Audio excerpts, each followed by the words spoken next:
And speaking of festivals, take us to Sundance, when this is sort of the breakout, you know, the world's going to find out about it, right?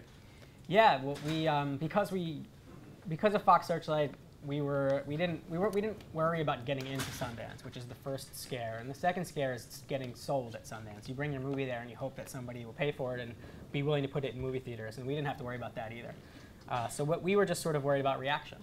We tested it twice in like Thousand Oaks or wherever they test movies around here, and we'd gotten good reactions, but we weren't convinced, really. I wasn't convinced that it was consistent and it would translate.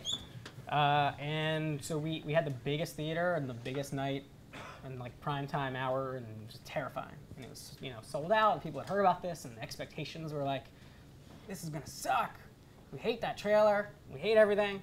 And we were like, oh God, we're gonna get killed. And luckily they liked it, which was nice. Well, don't gloss over this. My whole family was in the audience, so that helped.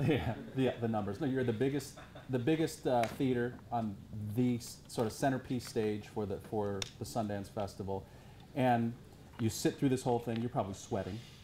I went and saw the movie a bunch of times with an audience, and I've never ever. I don't even like watching it with other people around. So I always feel like people are going to hate it. Really? Still, to this point, I feel scared. So in Sundance, you're sweating bullets. Yeah. And what's the tradition at the end of a movie? What can happen, and how do you know if you've got something that's sort of going to hit? Occasionally, you'll get a standing ovation at the end of a festival movie, and we did, which was awesome. It was really like, whew, thank God, because you know, if we didn't get one, I would be mad.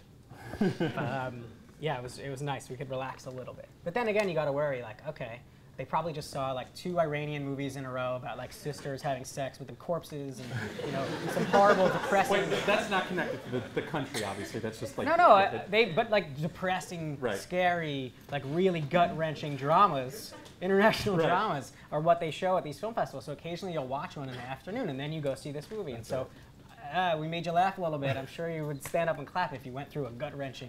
I've seen many a festival movie about like, oh, and the mom kills the dead baby, and she's overweight and falls on the baby in the bed and suffocates it, and you're like, oh, it's so depressing and horrible. And sometimes you want to see some of these things. So I always thought maybe that's why they liked the movie, because like they'd just seen something really horrible.